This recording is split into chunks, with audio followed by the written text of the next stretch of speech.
来则邀请英国贸易文化办事处代表 Mr. Chris Wood 为我们致辞，请大家掌声欢迎。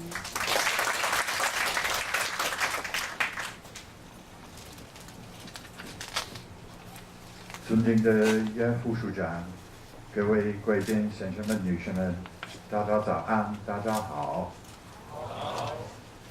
叶署长、副署长对于我的中文的努力太客气，真的是过奖。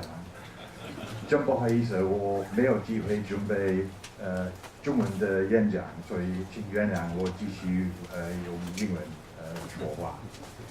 Ladies and gentlemen, good morning.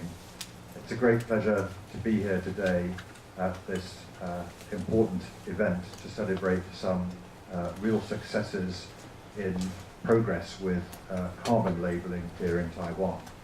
But I'm particularly pleased to be here today to celebrate the first time that the UK Carbon Trust's carbon footprint label has been awarded to a Taiwanese company.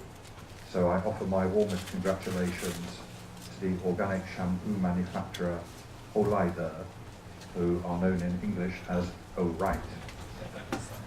As you may know, the UK was the first country to implement carbon labelling, an important tool for establishing the carbon footprint of particular products.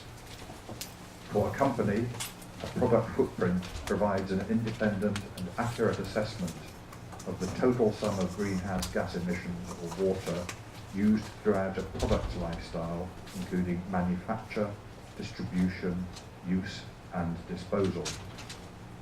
Footprinting provides real benefits, including the identification of carbon hotspots and water intensities in the product's life cycle, which typically lead to improvements in resource efficiency and subsequent cost savings.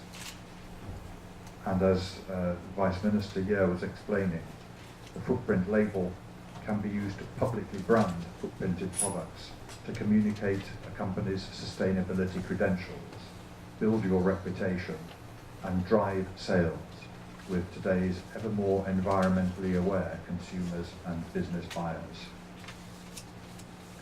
As the Vice Minister also said, the UK and Taiwan have been collaborating very closely in a number of areas, including in this work to establish mutual recognition of our respective carbon labelling schemes, with the ultimate goal, as we are marking today, of being able to secure UK and Taiwan accreditation with a single application.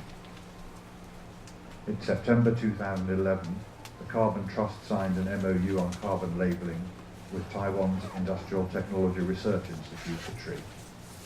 Since then, our friends at the Environmental Protection Administration have also been working closely with the Carbon Trust to exchange information and best practice.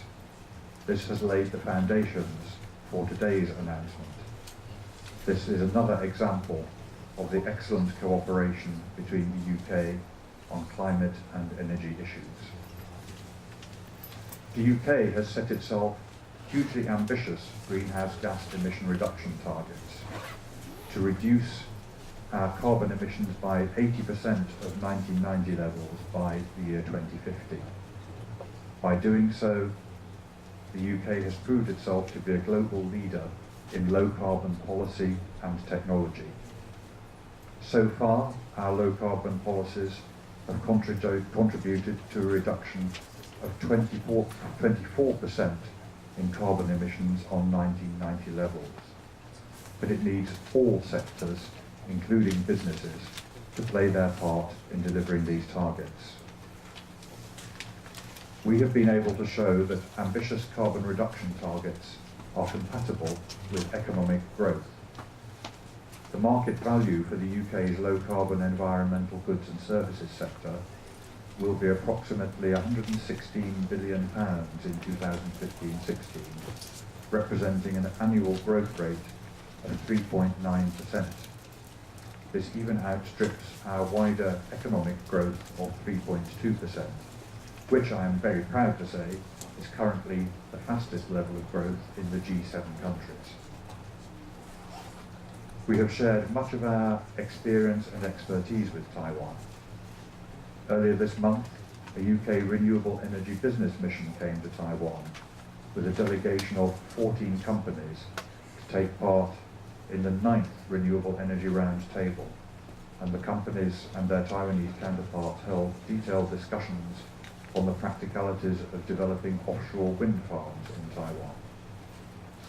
The UK has also shared with Taiwan our 2050 Carbon Pathways Calculator, which we hope will be another important tool in informing the debate on carbon reductions and energy policy.